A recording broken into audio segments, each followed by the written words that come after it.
les drames survenus dans l'Aisne, dans 4 villages qui ont l'appellation de villages martyrs, drames qui sont survenus au moment de la libération, fin août et tout début septembre 1944.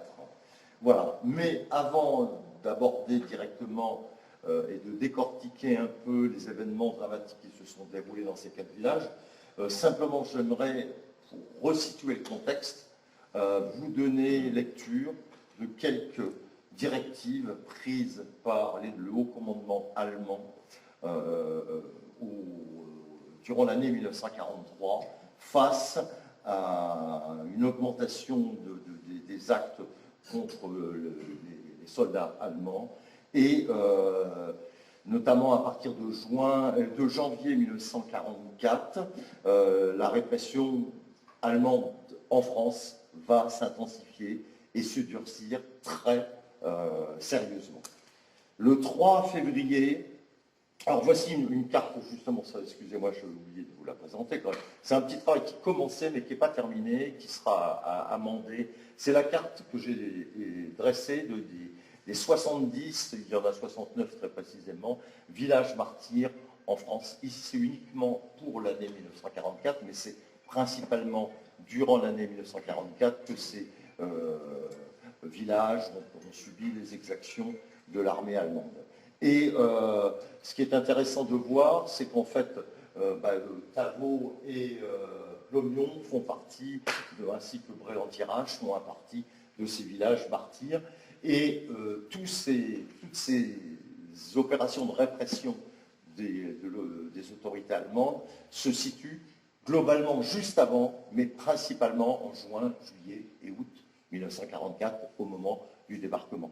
L'exception, c'est Ascq, Villeneuve d'Ascq, la nuit du 1er au 2 avril 1944, où 86 hommes vont être fusillés suite à un attentat sur une voie ferrée. Donc je reviens aux dispositions prises par le haut état-major allemand à partir de 1943. Le 3 février 1943, le maréchal Hugo Sperl, adjoint de von Rundstedt, va promulguer un décret qui est valable pour la France et la Belgique et qui prescrit à la troupe de répondre immédiatement au feu, par le feu du moins, en cas d'attaque de la résistance. Si des civils étaient tués, la faute était rejetée systématiquement sur ce que les Allemands appelaient les terroristes. Il faut exécuter les francs-tireurs et si des tirs provenaient d'un bâtiment, celui-ci doit être incendié, voire le village entier, et les mesures de répression envers la population civile étaient totalement couvertes par la hiérarchie militaire. Hugo Sperle dit clairement dans son décret, des mesures trop sévères ne pouvaient donner lieu à aucune sanction, au contraire, il faudra punir un chef trop souple, car il met la sécurité de ses hommes en danger. Cet ordre sera complété par un ordre du maréchal Keitel le 4 mars 1944 qui ordonne systématiquement de fusiller sur le champ les francs-tireurs capturés une arme à la main. En clair, il est interdit de faire des prisonniers. Cette politique de terreur conduit tout droit à ce que nous avons connu en France, c'est-à-dire les massacres, le plus célèbre étant celui d'Oradour, il y a eu Tulle, il y a eu Maillet, etc., etc. Il y en a eu bien d'autres qui sont sur la carte que vous avez vue précédemment. Et il faut bien retenir la chose suivante, c'est que ce soit la Wehrmacht comme les SS étaient totalement engagés dans une guerre totale et idéologique à l'Ouest, et ils vont appliquer les mêmes méthodes que sur le front Est, c'est-à-dire les méthodes appliquées en Pologne, appliquées principalement aussi en Union soviétique. Et les 70 villages que nous avons en France, aux alentours de 1944, sont vraiment infimes par rapport aux 17 000 villages, 70 000 villages brûlés dans l'Union soviétique depuis l'invasion de 1941. Voilà. Mais je ne vais pas entrer dans le détail là-dessus. En face, qu'a-t-on? Eh bien, nous avons, en juin 1944, des ordres très clairs qui vont être donnés à la résistance. Georges-Henri Lallemand, qui était le chef du secteur du groupe de Tavaux, groupe que j'en parlerai tout à l'heure rattaché à la résistance des Ardennes, m'a dit, m'a redit lorsque je l'avais rencontré, il est décédé malheureusement, les ordres étaient formels pour nous. Il fallait attaquer par guérilla les troupes allemandes en retraite pour provoquer une pagaille totale, complète. Et tous les ordres allaient dans ce sens. Il fallait entraver au maximum et d'un seul coup l'ensemble des transports stratégiques et tactiques ennemis, démoraliser l'ennemi qui ne se sentira plus en sécurité sur aucun point de notre territoire, avait dit le général Koenig, chef des FFI. Le général de Gaulle avait renchéri, notamment le 6 juin, lorsqu'il disait « Pour les fils de France, où qu'ils soient, le devoir simple et sacré est de combattre avec tous les moyens dont ils disposent. Il s'agit de détruire l'ennemi qui écrase et souille la patrie, l'ennemi détesté, l'ennemi déshonoré. » Et le colonel de Sarrazin, qui est le chef départemental des FFI, va encore renchérir, toujours à la date du 6 juin, et il va donner l'ordre suivant à tous les FFI de l'Aisne. Quand les troupes alliées seront à moins de 60 km de notre zone et à mesure que cette distance diminuera, notre action elle-même variera et de forme et d'intensité. Orientée initialement sur les destructions, elle sera dirigée par la suite un peu plus vers l'aide directe aux troupes alliées, puis diminuera beaucoup lorsque nous serons dans la zone des 5 à 10 km en arrière du front, côté allemand, précise-t-il, puis brusquement atteindra son maximum avant la jonction avec les troupes alliées. Il est évident que cette action sera conditionnée par l'attitude de l'ennemi et qu'en cas de retraite de ce dernier, notre rôle sera beaucoup plus agressif, à condition d'avoir des munitions. Voilà le contexte dans lequel se trouve la résistance, avec des ordres qui étaient clairs, qui ont été assumés par les états-majors différents. Alors, venons-en, pour une petite carte pour vous situer les différents lieux que je vais évoquer. Il n'y a pas expo dessus puisque c'est au nord-ouest du département, mais aussi une carte que j'ai commencé, sur laquelle j'ai commencé à travailler, un peu plus claire que celle dont on disposait généralement. C'est une carte qui présente l'avancée américaine avec donc la partie à gauche pour tout le secteur de Saint-Quentin qui présente l'avancée de la 5e armée du général Collins et dans notre partie qui nous intéresse, l'avancée de la 7e armée, 5e armée et 7e armée du général Guéraud qui progresse et que l'on suit, sachant que nous avons au sein de cette zone la 3e division blindée américaine encadrée par la 1re division d'infanterie américaine et la 9e division d'infanterie américaine qui vont progresser et qui vont opérer, c'est important parce que j'en parlerai tout à l'heure, qui vont opérer à hauteur de Rethel. Ils vont recevoir un ordre de conversion carrément 90 degrés à gauche, ce qui va expliquer qu'ils n'interviendront jamais alors qu'ils voient ce qui se passe dans Tavaux. Ils n'ont pas l'ordre d'avancer puisqu'ils attendaient que toute l'armée, ce 7e corps, qui est quand même un corps très important de 3 divisions, d'obliquer vers la gauche pour monter sur Mons. On en arrive à Tavaux, si vous le voulez bien, et je ne vais pas refaire l'histoire du groupe de Tavaux, mais il faut savoir que ce ne sont pas des résistants de la dernière heure qui décident de faire un coup de force le 30 août contre des soldats allemands. C'est un groupe qui existe depuis mars 1942, qui a été créé par Pierre Maujean, qui était jusqu'au 25 août 1944 entièrement rattaché à la résistance des Ardennes. Il faut savoir que tout le secteur Brunamel, Auventon, Rozoy-sur-Serre, Montcornet, une partie de l'est du canton de Marle, le secteur de Sissonne, Saint-Terme, tout ça est entièrement piloté par Pierre Maujean, le chef de la résistance de Tavaux, et qui dépend donc de la résistance de Signy-l'Abbaye et notamment d'un maquis qui est créé à Rumigny exactement. Au début, ce secteur était sous les ordres d'Émile Fontaine, mais qui va être remplacé suite à son exécution, à son assassinat, etc. Et à partir de juin 1944, comme tous les autres groupes de résistance de l'Aisne, Pierre Maujean va lancer tous ses hommes dans des actions de sabotage, notamment sur la ligne de voie ferrée Marle-Montcornet, qui est une ligne secondaire, mais principalement dans le secteur de Montcornet, sur la ligne Laon-Liard, qui, carrément, au mois d'août, ne verra plus un seul train circuler, tellement il y a d'actions de sabotage. Et ce n'est pas un hasard, je vous en parlerai tout à l'heure, mais si la commune de Tavaux a été décorée de la médaille de la Résistance, il faut le savoir. Et l'histoire du drame de Tavaux, elle démarre, alors vous allez voir quelques petites illustrations comme ça, tout simplement, j'avais un projet avec un étudiant d'Angoulême de faire une bande dessinée sur le drame de Tavaux. Il y a largement de quoi faire. Il avait commencé, il a fait un bon travail, puis il a changé, il a bifurqué, il a fait autre chose. Donc malheureusement, je n'ai pas beaucoup de dessins, mais j'avais bien travaillé avec lui.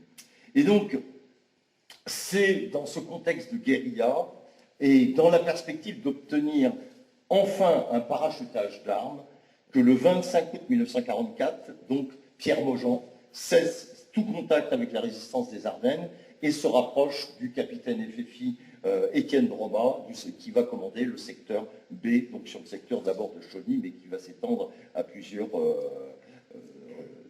à la partie est du département. Et donc, pour passer à la résistance de l'Aisne, on a monnayé l'obtention pour le groupe de Tavaux d'un parachutage d'armes. Ils n'ont pas d'armes pendant quasiment toute la guerre. Ils ont quelques objets de récupération, quelques mitraillettes, mais très très peu d'armes. Et là, dans la nuit du 27 au 28 août, on va leur envoyer 3,5 tonnes d'armes. 3,5 tonnes d'armes, des fusils mitrailleurs Bren, des grenades, des mitraillettes Sten, des fusils Enfield, etc., etc. Une quantité d'armes très importante. Et bien évidemment, à votre avis, que vont-ils faire de ces armes qu'ils reçoivent enfin? Eh bien, ils vont les utiliser, malheureusement, dans des circonstances un peu dramatiques.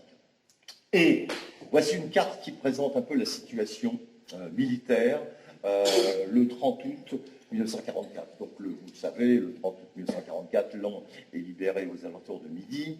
Et pendant ce temps, les Allemands établissent une ligne de défense sur la rivière Lasserre pour essayer de retarder au maximum l'avancée des troupes américaines et donc pour permettre le repli vers le nord et notamment vers la forêt d'Hirson, bien des unités allemandes qui battent en retraite, qui ont été très sérieusement étriées pendant les 3 mois de la bataille de Normandie, mais qui sont encore particulièrement virulentes. Et on a, au niveau de Marle, c'est ce qu'il reste, mais qui est encore extrêmement agressif et combatif, les éléments de la première division SS Adolf Hitler. Donc c'est la garde prétorienne, la garde personnelle d'Hitler à la base, donc des hommes entièrement fanatisés et qui ont voué corps et âme leur obéissance au Führer. Et on a de l'autre côté, au niveau de Montcornet, et première division Adolf Hitler, qui a combattu sur le front russe, qui est revenu, qui est à l'ouest, mais qui est impliqué dans un tas d'actions de répression extrêmement violentes sur le front de l'Est. Et de l'autre côté, sur le secteur de Montcornet, on a la division jumelle, qui généralement était toujours avec la division Adolf Hitler, la 12e division SS Adolf Hitler, c'est-à-dire l'équivalent, est formée essentiellement d'éléments de la jeunesse hitlérienne. Voilà. Et donc ces 2 divisions sont installées sur la vallée de la Serre et ils vont se heurter à des accrochages multiples de la résistance dans leur recul, dans leur repli vers la forêt d'Hirson, très précisément. Et donc, le 30 août au matin, que se passe-t-il à Tavaux? Le 30 août au matin, on a 3 accrochages successifs. Ce sont les étoiles rouges que vous voyez sur cette photo aérienne qui vous présente les localisations. L'étoile rouge 1 et 2 correspond à la place, c'est-à-dire qu'on est au cœur du village, tout près de l'église. Et le numéro 3 c'est la sortie est de Tavaux. Et donc, que se passe-t-il le 30 août au matin? Le 30 août au matin, les FFI du groupe de Pierre Maujean sont au dépôt d'armes, là où sont stockées les armes qu'ils ont reçues en parachutage, et ils apprennent que le pont voisin du village de Saint-Pierremont, qui est à vol d'oiseau, à même pas à 800 mètres à peu près, les Allemands sont en train de miner le pont, et donc ils décident d'intervenir. Et ils décident d'intervenir, ils vont se répartir en deux colonnes, les deux itinéraires en rouge que vous voyez. Une première colonne qui part donc de la maison Pierre Maujean du dépôt d'armes, qui va monter direction de la place et de l'église ici, et une autre colonne qui va se séparer, qui va partir par d'autres voies en direction de Saint-Pierremont, et qui va se replier en entendant les tirs qui vont se dérouler à ce niveau-là. Et donc, la colonne emmenée par Pierre Maujean apprend à hauteur de la mairie, que la mairie école, que 3 jeunes SS sont au café de la place et auraient dit qu'ils souhaiteraient se rendre, etc. Et donc, que font-ils? Bien évidemment, ils sont leurs armes, ils paradent, ils défilent dans Tavaux avec un drapeau en tête, les armes sur l'épaule, etc., etc., comme ça s'est fait dans beaucoup d'autres endroits. Et donc, ils arrivent, ils prennent un chemin pour arriver, pour surprendre les Allemands qui sont dans le café sans qu'ils les aperçoivent. Et là, bien évidemment, ils arrivent au moment où 3 jeunes SS sortent du café. Et bien évidemment, échange de tirs, etc., etc. Parmi les hommes de Pierre Maujean, il y a des jeunes qui ont 17-18 ans, à qui on a collé une mitraillette il y a 2 heures avant dans les mains, et qui ne savent pas les utiliser. Ils n'ont jamais eu le temps de les apprendre. Et donc, un soldat allemand va être grièvement blessé, il mourra après. Un autre va être tué, et surtout, un des 3 va réussir à s'enfuir. Donc, il va partir à travers les jardins. Il va partir, voici une illustration de ce qui s'est passé. Alors à chaque fois, tout l'arrière-plan est exact. Hein, c'est exactement l'illustrateur n'a fait que remettre en situation des personnages, mais l'arrière-plan, c'est tel qu'était le café de la place à l'époque. Et l'escarmouche est à peine terminée qu'arrive, venant de Marle, un petit camion chargé de fûts d'essence de 200 litres. Et ces fûts d'essence de 200 litres sont extrêmement importants pour les Allemands parce que l'essence est absolument fondamentale pour les chars Tigre qui dévorent 500 litres d'essence pour 100 km. Donc vous imaginez l'importance que représente Et ce camion, les résistants vont le capturer, vont tirailler sur les 2 chauffeurs qui réussissent à se sauver, là encore, à travers les jardins pour gagner Marle, alors que celui du café va partir en direction de Montcornet. Et bien évidemment, que va-t-il se passer? Ils vont prévenir leurs camarades qui sont en stationnement là-bas, et une opération de représailles va être montée ensuite. Et le troisième accrochage se situe carrément à l'est, à la sortie est de Tavaux, c'est-à-dire qu'un des résistants avait en charge de garder le pont de Pont-Séricourt. Tavaux, c'est Tavaux, il y a Tavaux et Pont-Séricourt, hein, c'est 2 villages autrefois du XIXe siècle encore. Voilà. Et donc, il est ici, lorsqu'il entend les tirs de mitraillettes, etc. Et donc, il sait que dans le dépôt d'armes, il y a des armes et des munitions, donc il part en courant à travers la rue Lalou, et arrivé à cet endroit-là, très précisément, il va tomber nez à nez avec le soldat allemand du café qui a réussi à s'échapper. Et donc le soldat le menace, mais en fait, bref, il ne se passe rien. Et donc, ce résistant monte au dépôt d'armes, prend la première mitraillette qu'il trouve, le premier chargeur qu'il trouve, ne regarde pas s'il est plein ou non, et il fonce à travers ce qu'on appelle les petites voyettes qui font le tour de Tavaux. Si vous venez à Tavaux, je vous inviterai, c'est vraiment très, très sympathique. Et arrivé sur la route à hauteur de la ferme de Malaise, bien un peu avant, eh bien, il va tomber nez à nez avec un Schwimmwagen qui transporte un chauffeur, bien sûr, un officier SS et un autre soldat. Et l'officier et le chauffeur vont être tués. Le Schwimmwagen va se coucher sur le côté.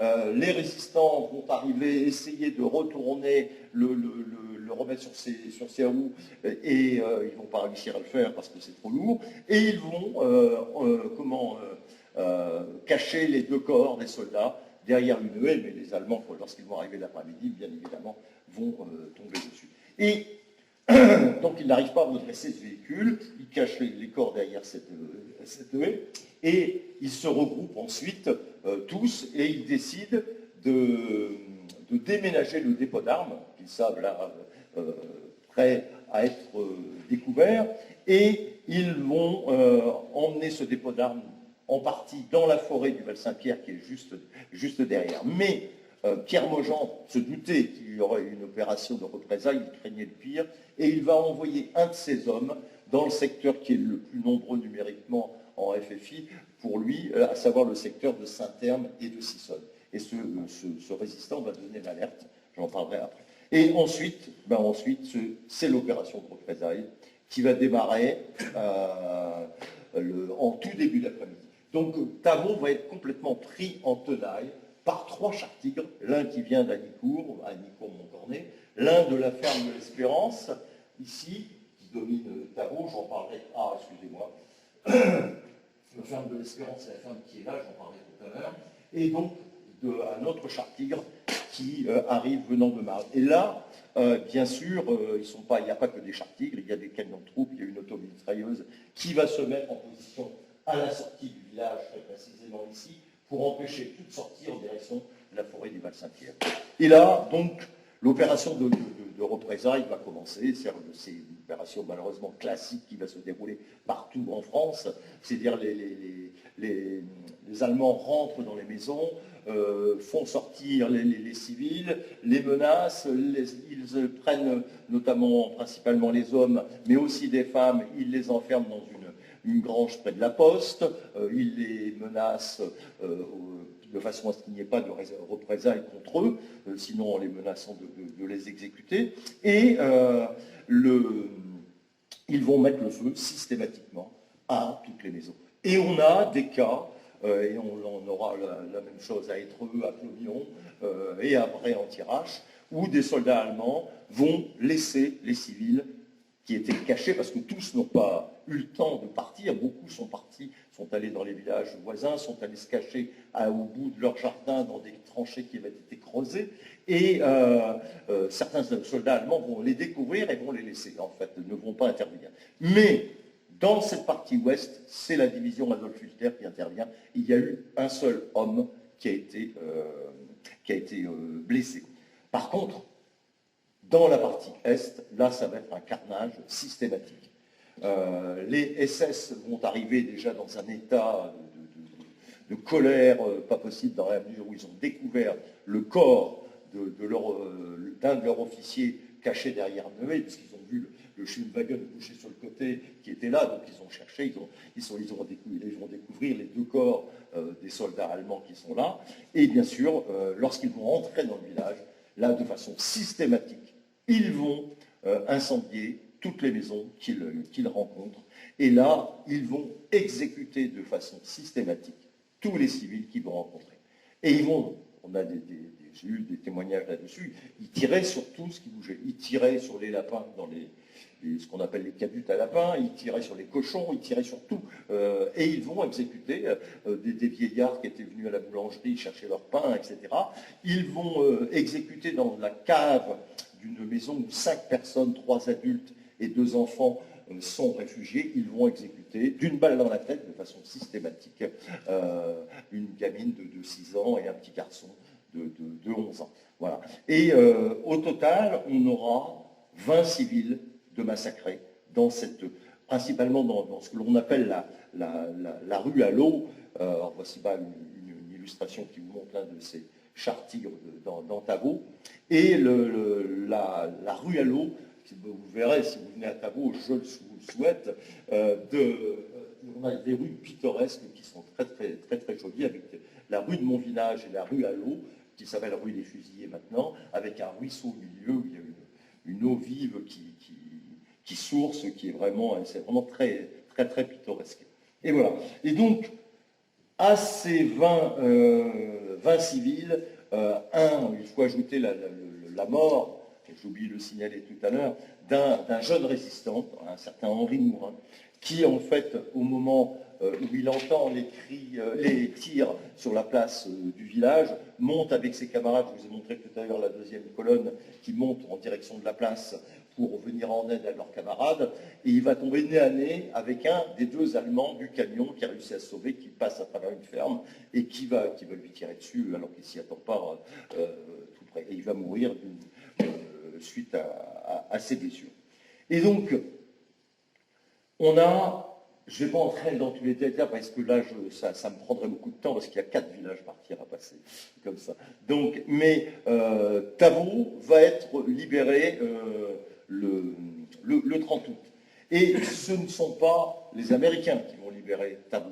Les Américains vont pénétrer dans Tavo vers 19h en fin de journée du 31 août. C'est la résistance, c'est tout le secteur de Saint-Terme, et ils ont, à l'un des chefs de la résistance, on a dénombré près de 300 le soir du 31 août dans Tavo, qui sont accourus par tous les moyens, à bicyclette, à moto, en camion, etc. Enfin bref, venant de tout le secteur de Sissonne et de Saint-Terme. Et ce sont eux qui vont faire le coup de feu. Il n'y a pas eu de bataille dans Tavo, il y a eu des échanges de tirs avec des soldats allemands qui étaient encore là. Il y avait encore notamment au moins un char Tigre qui était présent et qui vont partir en direction de Burel. Et les Américains vont entrer dans Tavo, venant d'Annicourt, donc du secteur de Montcornet, et venant de Marle, en fin de journée, vers 19h. Et donc, à ces 21 victimes, 20 civils, un jeune résistant, il faut ajouter un autre résistant qui a été tué la veille, le 30 août au soir, à la nuit tombante, à la ferme de l'Espérance, qui était venu en éclaireur accompagner une automitrailleuse américaine qui était donc l'avant-garde des Américains, qui arrive le 30 août, qui va stationner à la ferme de l'Espérance et qui vont tomber apparemment sous les tirs de soldats SS qui sont encore cachés. Mais il y a une autre version, je viendrai pas là-dessus. Voilà. Donc, toujours est-il qu'on a 22 victimes au niveau de Tavo. Et à cela s'ajoutent 86 maisons totalement détruites. C'est 86 sur 218 foyers à Tavo. Hein, donc, c'est quand même un chiffre assez important. Des fermes incendiées, etc. Et 346 habitants qui vont se retrouver absolument sans rien, uniquement avec les habits qu'ils portaient ce jour-là. Et le 2 septembre ont lieu les obsèques des victimes et dans une atmosphère très, très, très tendue. Et là, elles ne sont pas dans mon livre que j'ai écrit maintenant, ça fait presque 22 ans maintenant. Donc, ce sont des photos que j'ai retrouvées aux États-Unis par le biais des photos de correspondants de presse, et je tiens à vous les montrer quand même, parce que ça, c'est l'arrivée des Américains avec les restes d'un des 3 cafés de Tavo. C'est dans ce café aussi que les SS de la division Hitlerjugend ont bien vu avant de commettre leur carnage. Là encore, on a des témoignages très précis là-dessus.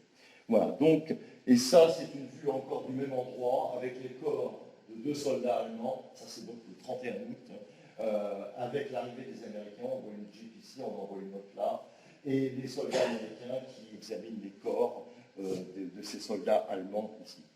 Et voici ce qui reste de Tavo. Vous voyez la localisation actuelle et les maisons qui n'existent plus maintenant, qui ont été complètement détruites. Voilà, là un lieu assez célèbre, le comptoir français qui était très connu à Tavo, ce qu'il en restait le 31 août au soir. Et là, ici, vous avez Pierre Mongeant, chef de la résistance, avec un autre résistant, qui est en train d'identifier des corps des victimes qui ont été rassemblées. Eux ont été abattus le long d'un mur en pleine rue, en fait. Et là, vous avez les cadavres que vous venez de voir précédemment et les les cercueils qui sont là. Alors c'était tout un travail de trouver en urgence 22 cercueils. Et voilà, l'enlèvement des corps avec l'aide des soldats américains dans cette rue à l'eau où on ne pouvait pas circuler avec un véhicule. Pour circuler dans cette rue à l'eau, il fallait prendre le ruisseau. C'est ce que fait le tombereau que tire à cheval.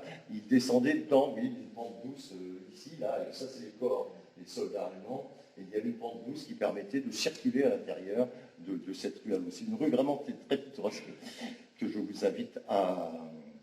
Et une photo qui est aussi très rare, c'est la photo des obsèques des victimes, ici, avec beaucoup d'hommes de la résistance qui rendent les honneurs.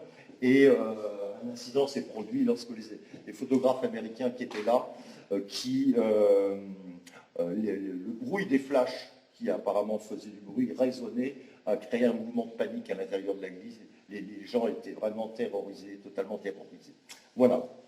Alors, si vous voulez bien, on va continuer. On va arriver à Bray-en-Thiérache. Alors, vous avez vu sur la carte, hein, Tavaux, la vallée de la Serre, 2 km à vol d'oiseau à peine au-dessus, vous avez Bray-en-Thiérache, la vallée de la Brune, le Hurtot, etc. etc. Et donc, pour comprendre ce qui s'est passé à Bray-en-Thiérache, eh bien, il m'a fallu du temps. Il m'a fallu du temps, et ce n'est que cet été que j'ai compris ce qui s'était passé. Vous voyez, plus de 80 ans après. Tout simplement parce que j'ai retrouvé les derniers témoins, qui étaient très jeunes, mais qui, pour certains, ont bien évidemment continué leur enquête pour savoir ce qui s'était passé à Bray.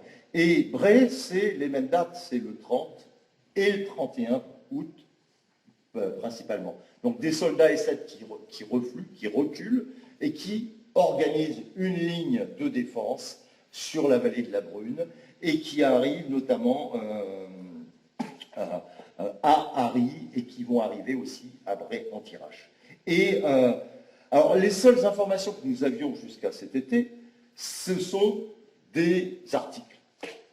Un petit journal intime d'une écolière d'une douzaine d'années, Fernande Pilot, qui a aidé de son instituteur, a écrit ses souvenirs de ces événements dramatiques du 31 août à Bray-en-Thiérache.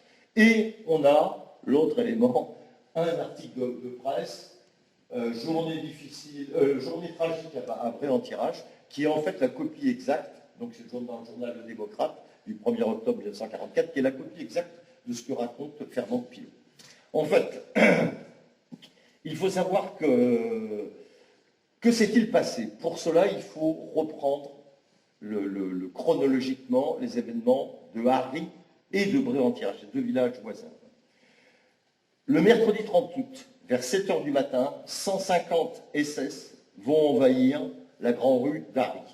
Le maire, M. Preux, est demandé, on lui explique qu'une mine a fait sauter un camion, etc. Le maire est sommé de désigner des hommes pour surveiller les routes, et les SS vont arrêter tous les hommes qu'ils trouvent pour les affecter à des travaux de défense, creuser des trous d'hommes, des tranchées, etc., etc. Un camion anti-char est installé près du pont de la Brune, etc. Et les 10 otages sont choisis parmi les requis pour le travail. À Bray, que se passe-t-il le 30 août?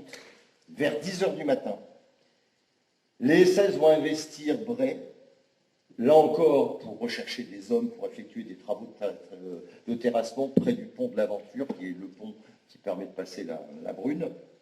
Et ils ne vont pas trouver les hommes, ils vont trouver qu'un seul homme. Et, excusez-moi, ils vont se rendre chez le maire n'est pas là. Ils vont aller ensuite chez l'adjoint.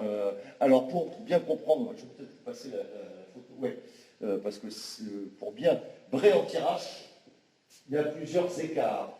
Vous avez le village de Bray-en-Thiérache ici, vous avez une grosse ferme, la Vergenette ici, vous avez le hameau de la Corrérie qui est là, vous avez le Val-Saint-Pierre, l'ancienne abbaye des Prémontrés du Val-Saint-Pierre, qui est ici. Vous voyez, il y a 3 écarts, et Harry se trouve ici, Harry Arsini se trouve là. Donc, les Allemands arrivent donc à Bray-en-Tirage. Là encore, ils réquisitionnent des hommes. Ils n'en trouvent pas suffisamment. Ils vont voir M. Chazeret à la ferme du Val-Saint-Pierre, qui ignore complètement ce qui se passe à Bray, notamment les réquisitions qui ont eu lieu, etc. Et les SS lui ordonnent de rassembler des hommes pour 15 heures, sinon ils menacent de mettre le feu au village. Voilà. Donc 18 hommes vont être rassemblés, ils vont partir au travail, ça va se passer à peu près bien dans la journée, mais là encore les Allemands vont en garder une dizaine en otage pour éviter de ne pas se retrouver sans main-d'œuvre le lendemain. Voilà. Et que se passe-t-il? On revient à Harry le 31 août, le lendemain matin, le 31 août. L'adjoint au maire apprend que parmi les otages se trouve le fils d'un des chefs de la résistance de Vigne-Hockey, qui est en fait un agent de liaison, parce que les SS ont pris des otages. Et les SS menacent de brûler Harry s'il y a le moindre incident avec eux, etc. etc. Et l'article du Démocrate précise « Il est 11 heures, d'épaisses fumées montent du village voisin de Bray et 4 maisons d'Harry sont brûlées, sont en feu. » Alors, jusqu'à présent, on n'a strictement aucune explication. On ne sait pas pourquoi les Allemands interviennent à Harry, pourquoi ils interviennent à Bray, hormis le fait qu'ils organisent une ligne de défense, mais on ne sait pas du tout pourquoi ils se mettent à brûler les maisons. Et ça, c'est vrai que ça m'avait interpellé, mais bon, je n'avais pas cherché plus que cela. Je me référais aux seules sources que nous avions, c'est-à-dire cet article du Démocrate. Et donc, Fernande Pilot continue dans son petit écrit, et elle explique qu'à Bray-en-Tirage, le 31 août, vers 11 heures, prétextant que 2 SS avaient été tués par des terroristes, les autres SS vont mettre le feu à 41 maisons, dont 9 fermes. Pourquoi? On ne sait toujours pas.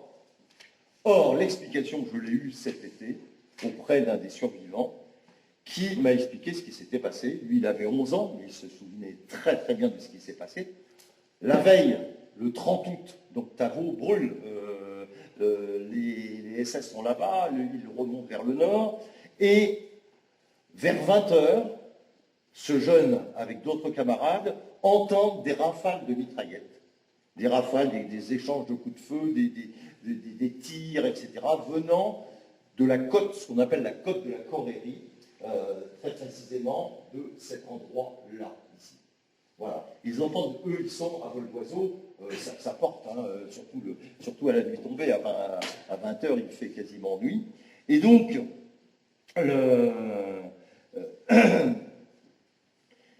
on apprend qu'il y a eu des tirs comme ça. Mais on ne sait pas du tout ce qui s'est passé précisément.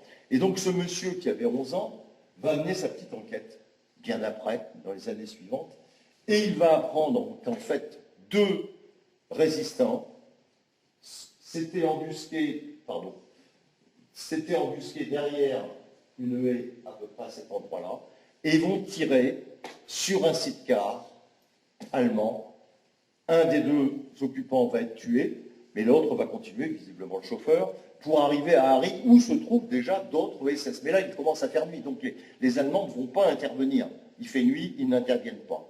Et il n'y a pas que ces jeunes-là qui ont entendu. Les autres habitants de Bray-en-Tirage ont entendu les tirs aussi. Et plusieurs d'entre eux vont partir, parce que se doutant qu'il allait se passer quelque chose, vont partir en direction, vous avez vu sur la carte, de l'abbaye du Val-Saint-Pierre, où ils savent qu'ils pourront se réfugier, et notamment dans les caves qui étaient encore accessibles à l'époque, les caves de la Chartreuse. Et donc, que se passe-t-il? Le lendemain 31 août, à Harry, les SS sont là, et ils ont été prévenus de ce qui s'était passé, de l'attaque qui avait eu lieu, et ils vont commencer à se venger en mettant le feu à 4 maisons de l'entrée de Harry. Là, donc, c'est la côte de la Corérie que vous avez là-haut, là où ça a trouvé l'embuscade, et les SS sont là, et ils vont commencer à brûler 4 maisons ici qui se trouvent exactement à cet endroit-là. Et On ne sait pas qui. Alors, le maire, j'ai entendu parler du maire, des habitants, un intervenant quelconque, etc., vont intervenir auprès de l'officier SS qui a ordonné de mettre le feu à ces maisons-là, en leur disant, mais attention, c'est pas vrai, là-haut, c'est pas à Harry, c'est à Bray-en-Tirage, là-bas. Donc, les SS vont arrêter ce qu'ils faisaient à Harry, et vont partir en direction de Bray-en-Tirage. Voilà ce qui s'est passé, très précisément. Donc ça je ne l'ai jamais su, j'aurais pu le savoir, mais bref, je ne vais pas chercher plus loin. Mais voilà ce qui s'est passé à Harry, l'attaque contre un site car allemand le 30 août au soir, l'opération de représailles le lendemain, 4 maisons brûlées, et ensuite l'intervention de quelqu'un, d'un habitant de Harry qui leur dit mais c'est pas nous, c'est les autres là-bas, c'est la commune de Bray, et ils vont intervenir à Bray. Et ils vont donc intervenir, comme partout, ils vont intervenir en brûlant systématiquement, en évacuant.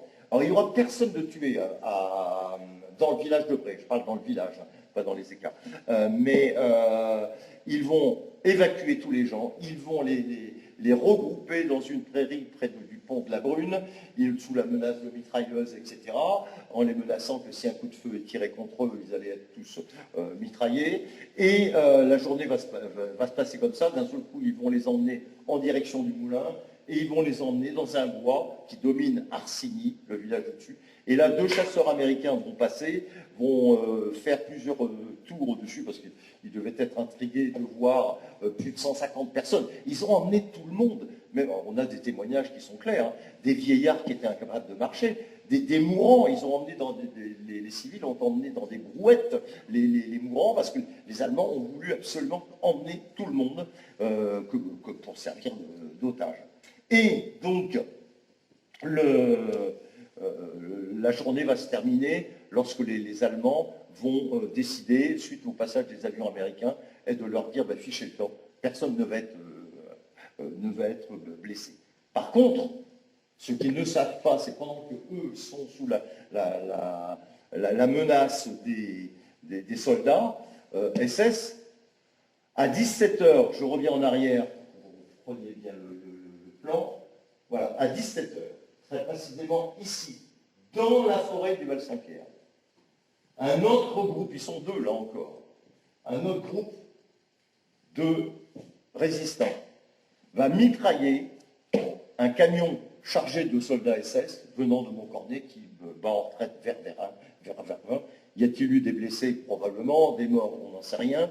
Toujours est-il que les Allemands vont sortir de la forêt avec leur camion, vont s'arrêter à ce niveau-là, et là vont se déployer dans les prairies en direction des habitations du Val-Saint-Pierre, et notamment de la ferme Jamin, que vous voyez ici. La ferme Jamin, elle n'existe plus. Tout ça, ça a brûlé, ça n'existe plus. La halle aux poissons qui était là n'existe plus. Il ne reste que cette maison encore sur place. Et là, leur fureur va encore être augmentée dans la mesure où ils vont trouver accroché dans les baillages d'une pâture un soldat allemand accroché mort avec un autre de ses camarades au pied du baillage de cette pâture. Donc ils vont trouver ça. Et là, ils vont donc avancer en direction de ce groupe d'habitation. Et donc tout ça, c'est vers 17h, pendant que les autres sont en train de monter en direction du bois, en direction d'Arsigny. Et là,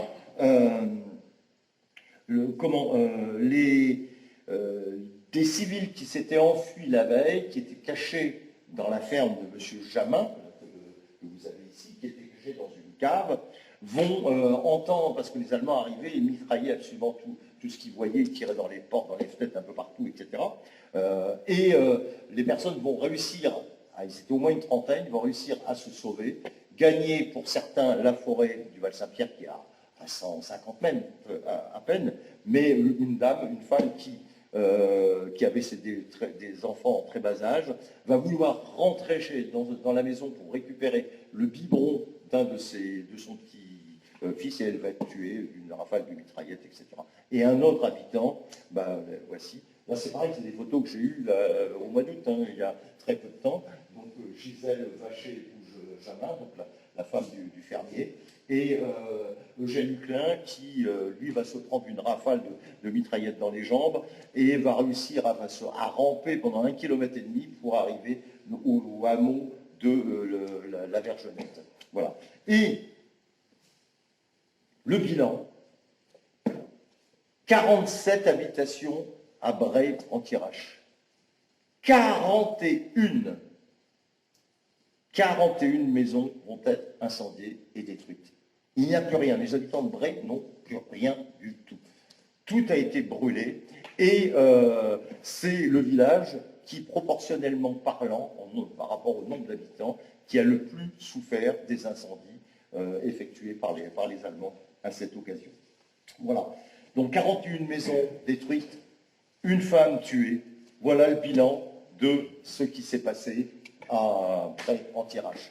Et que j'ai découvert cet été uniquement, parce que c'est vrai que c'était intriguant, mais pourquoi les Allemands ne sont pas intervenus comme ça sans qu'il y ait une raison particulière? Effectivement, il y avait une raison. Il y avait deux raisons qui étaient des attaques successives contre eux-mêmes dans la journée.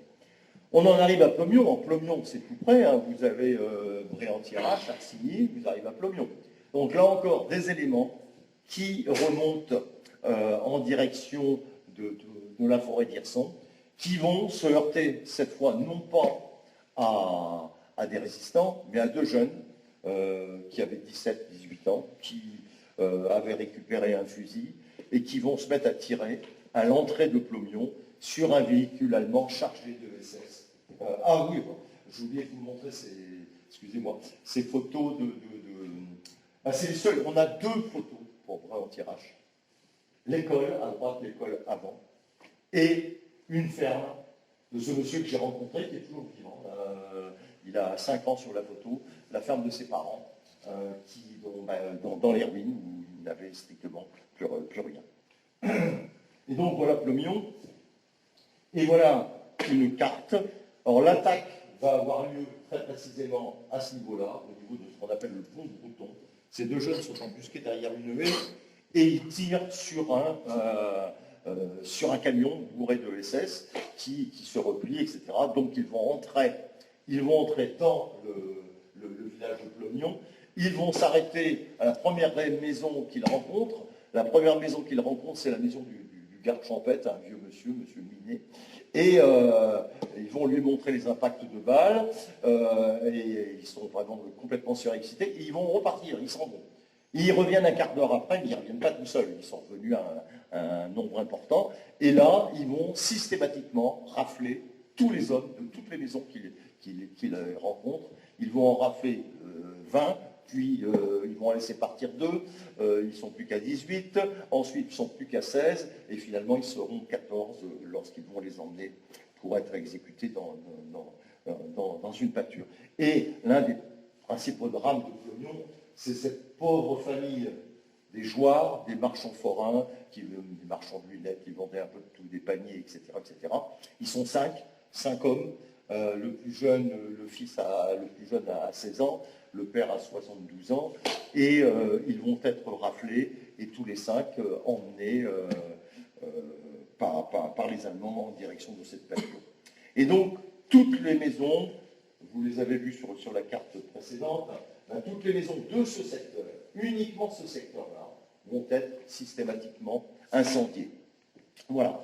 Et donc ils vont recevoir des renforts qui viennent de Bansigny, etc. Et on a donc cette vue aérienne, voilà, qui vous montre la localisation de tout. Toute cette partie-là a été quasiment détruite, ici. Voilà. Et on a donc les Allemands vont s'arrêter exactement à ce niveau-là. Pourquoi?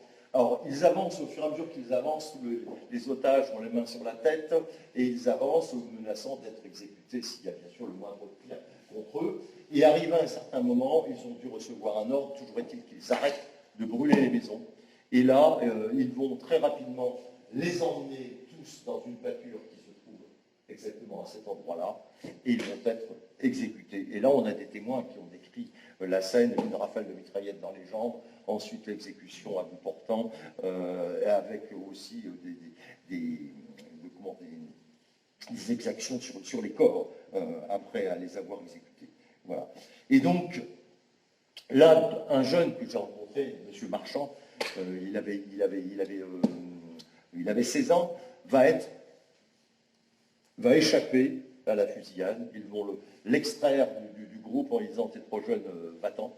Un monsieur beaucoup plus âgé va être aussi extrait, donc ils ne sont plus que 14, et normalement il y aurait dû y en avoir un autre qui aurait dû partir. Ce pauvre homme malheureusement est sourd, il n'entend pas ce que disent les Allemands, à savoir vous pouvez partir, vous êtes trop vieux, etc. Et il va rester dans le groupe. Il va être exécuté sans un certain monsieur Vallée, exactement. Et on a malheureusement des photos terribles qui ont été prises pour Plombion de ces 14 fusillés dans cette pâture. Voilà. Alors, que vous dire de plus pour Plombion? Je pourrais aller dans les détails, mais je sais que mon temps est compté, donc quoique, on a commencé à quelle heure? Ça va, j'ai encore le temps. Hein. Bon, ça va. Bon. Et ben voilà, Plombion, même aspect que 38 maisons détruites par le feu, 130 habitants sans abri, et c'est la consternation totale des habitants qui se retrouvent à l'issue de cette journée dramatique. Et une chapelle ardente va être installée dans une salle de classe de l'école, et les corps sont enveloppés dans des linceuls, sur un lit de paille, il y a des fleurs partout, etc. Il y a surtout 2 inscriptions terribles sur les tableaux de l'école, à savoir sur le premier « Nos alliés les vengeront » et sur le second « Français, souvenez-vous de nos 14 martyrs lâchement assassinés par les Boches ». Ce terme de Boche, vous allez le retrouver après. Les obsèques auront lieu dans la foulée, et là encore, on a... Alors pour Plombion, pour Tavaux, on a une iconographie abondante. Malheureusement, pour Bray, on a ces 2 photos, donc une qu'on a retrouvée cette année, 80 ans après, mais on n'a quasiment rien. Mais on a d'autres éléments très intéressants. Voilà. Et je continue et je poursuis avec ce 4e village martyr, qui est le hameau du Gard à Étreux. Alors là, on est dans le nord-ouest du département, plus du tout la même zone, ce ne sont pas les mêmes soldats américains qui vont libérer ce secteur. Et pour bien vous situer les lieux, on a Boué, qui est ici, la forêt du Nouvion-Thiérache, qui démarre ici, qui est une immense forêt. On a Étreux, avec un écart qui est le hameau du Gard, ici.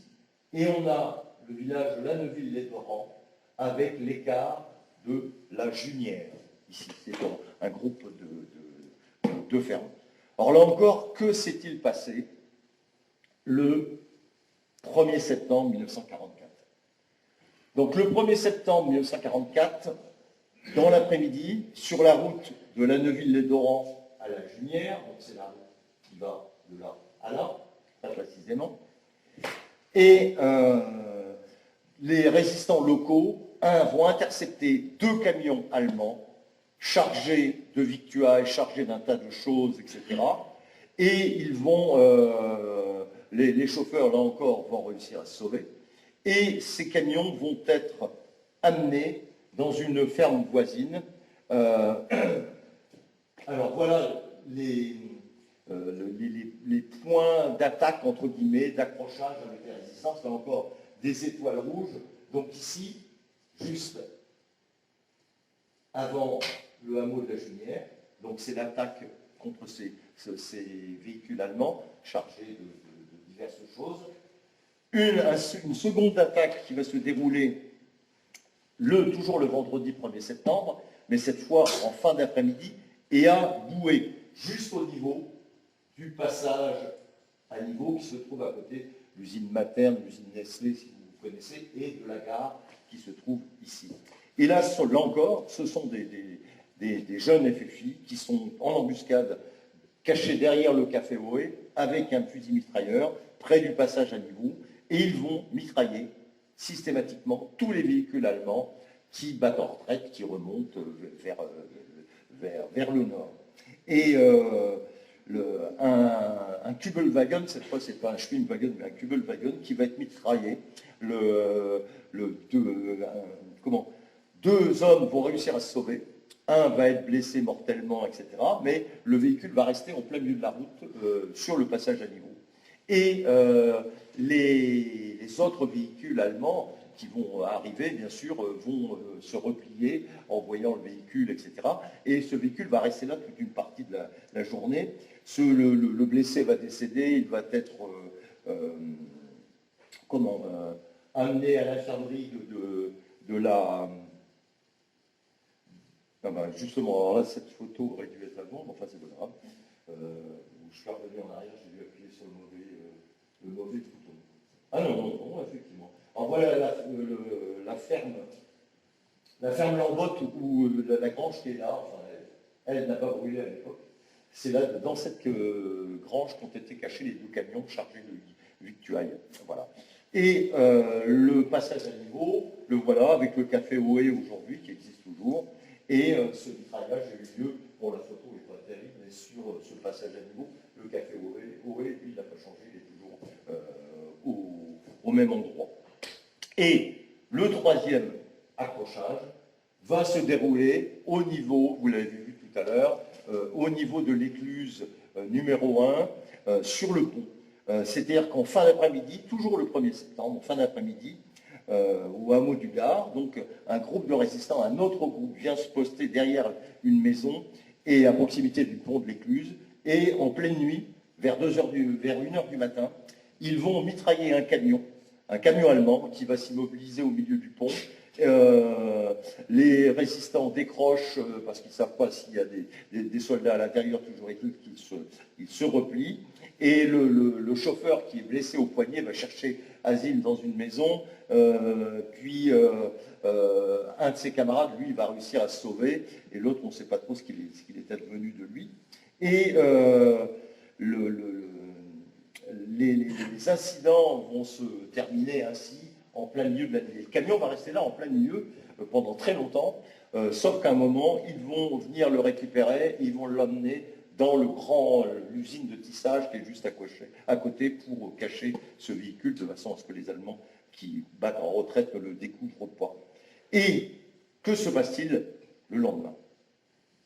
Le samedi 2 septembre, donc cette fois, vers 7h du matin, très tôt, une importante colonne d'infanterie allemande va s'immobiliser à quelques centaines de mètres du pont du canal, ou à hauteur du panneau d'entrée, le Gard. Bon, très précisément, voilà, ils vont s'immobiliser ici.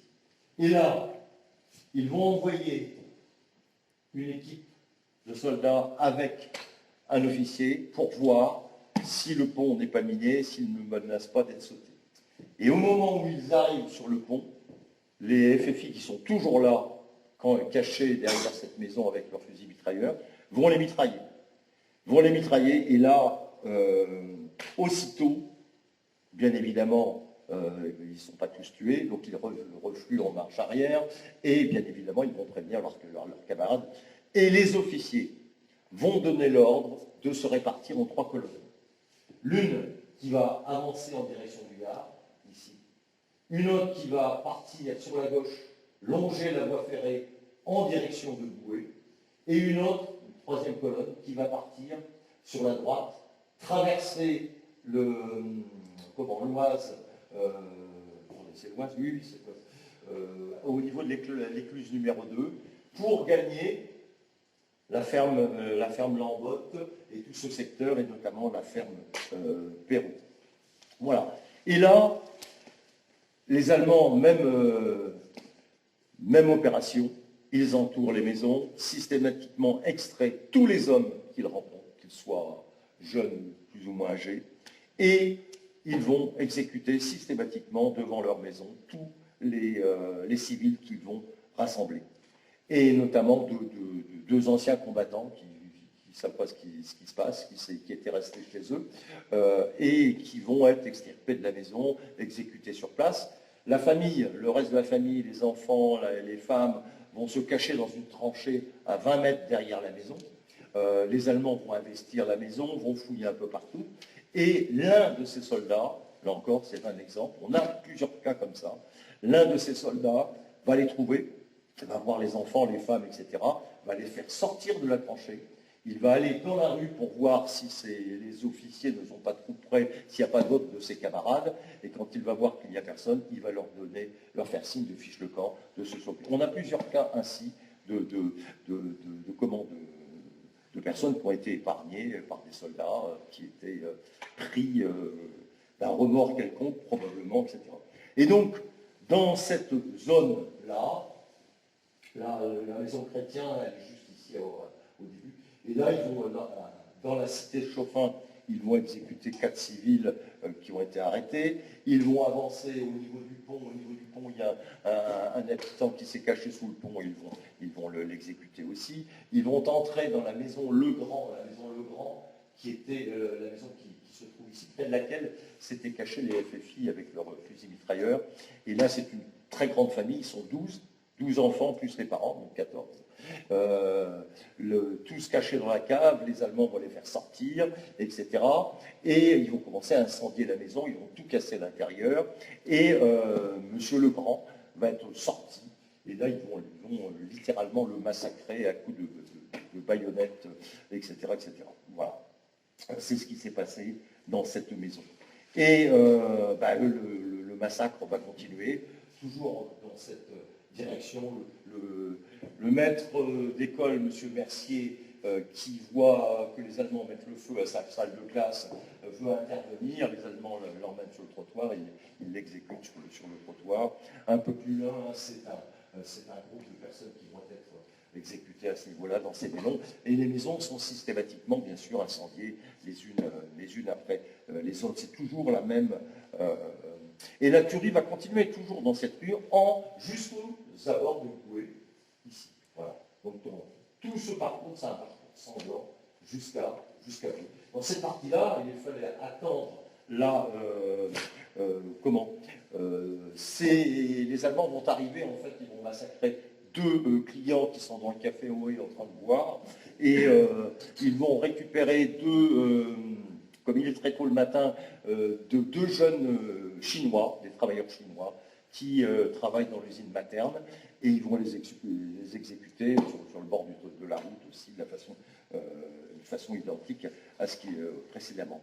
Et la troisième colonne qui, elle, part vers donc, le hameau de la Junière, passe par ici, etc., va arriver en remontant l'écluse, va franchir l'écluse, et ils arrivent au début du hameau de la Junière par un chemin de terre. Et là, ils vont tomber nez à nez avec René Adias, qui est un monsieur, un fermier, qui a une famille nombreuse, etc., qui parle un petit peu allemand, qui va essayer de parlementer, etc., etc.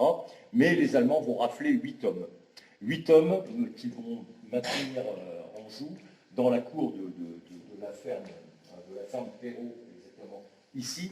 Et au moment où ils rassemblent ces hommes, arrive un jeune résistant, Norbert Quentin, un jeune instituteur, qui était agent de liaison, qui arrive à vélo venant de la Neuville-les-Dorans, et qui va arriver au milieu d'Allemands, de civils qui sont là, et bien évidemment, ils le raflent, ils l'emmènent avec eux, etc. etc. Et lorsqu'ils sont dans cette ferme, on entend, les otages entendent des tirs qui viennent de la forêt, du carrefour des 4 chemins. Le carrefour des 4 chemins, c'est très précisément ici, donc eux sont là, ils entendent des tirs. C'est un groupe de résistants FTP Alors, les autres sont des FFI, hein, c'est pas la même chose. Il y a un distinguo à faire. Qui, entendant ce qui se passait, vont avancer vers ce carrefour. Et que vont faire les Allemands? Ils vont mettre en colonne les 10 otages qu'ils ont, main sur la tête. Et ils vont les faire avancer en direction du carrefour ici, en se servant de boucliers humains, on en parle encore maintenant, mais c'est pas nouveau. Hein, donc. Et ils vont avancer en direction de ce carrefour du Quatre Chemins. Et là, arrivé au carrefour des Quatre Chemins, les résistants, voyant qu'il y a des otages au milieu, vont faire demi-tour, ils vont regagner la forêt, etc. Et les Allemands vont les ramener, les otages, ils vont les amener dans la cour de la ferme Lambot. Et là, je ne peux pas vous raconter mais si ça vous intéresse, parce que Eric m'avait demandé d'amener de la documentation, j'ai ici 3 films que nous avons faits sur et le témoignage de Serge Adias, le fils de Rogné Adias, qui avait 18 ans. Ils vont être alignés le long d'un mur dans la cour de la ferme. Et vous allez le voir ici, Serge Adias, voilà. Alors voilà, lui, quand on a fait ce film, il mimait la scène il a 18 ans, hein, donc il l'emmène dans cette cour avec les 10 autres. Et là, son père, ils sont alignés, ils entendent les culasses qui s'arment, des fusils, et son père, qui était quelqu'un de très costaud, va crier « Vive la France !» et sauf qu'il peut. Et là, dans la cour, il faut imaginer la cour, tout brûle autour, etc., etc. Il y a une écurie qui est en feu juste à côté, et il y a des Allemands surtout partout. Et donc, à 4, ils vont courir dans la cour, ils vont quitter le peloton, non pas le peloton, mais la ligne des exécutés potentiels, et ils vont réussir à se réfugier dans une écurie qui flambe, etc., etc. Parce que les Allemands n'ont pas pu tirer sur eux, dans la mesure où il y avait plein de leurs compatriotes qui étaient là, ils auraient automatiquement tiré sur quelqu'un d'entre eux. Et donc, 5, par contre, vont ne pas avoir cette chance. Et par contre, Serge Adias va avoir une chance vraiment exceptionnelle. Voilà, je crois, le mur des fusillés. Alors là, c'est terrible, on ne peut plus y aller maintenant, parce que l'agriculteur a interdit l'accès. Mais vous savez, tous les impacts des balles dans les briques qui sont là encore, c'est vraiment assez terrible de voir ça. Et donc, ils sont alignés, la grange n'a pas brûlé. Ils sont alignés ici. Et là, Serge Adias, au moment où la salve va partir, il va se laisser tomber, il va se prendre 3 balles dans le corps, 2 dans le dos, une balle explosive dans le mollet gauche, et là, les détails, alors on les devine. Mais si vous venez à Tabo, vous verrez,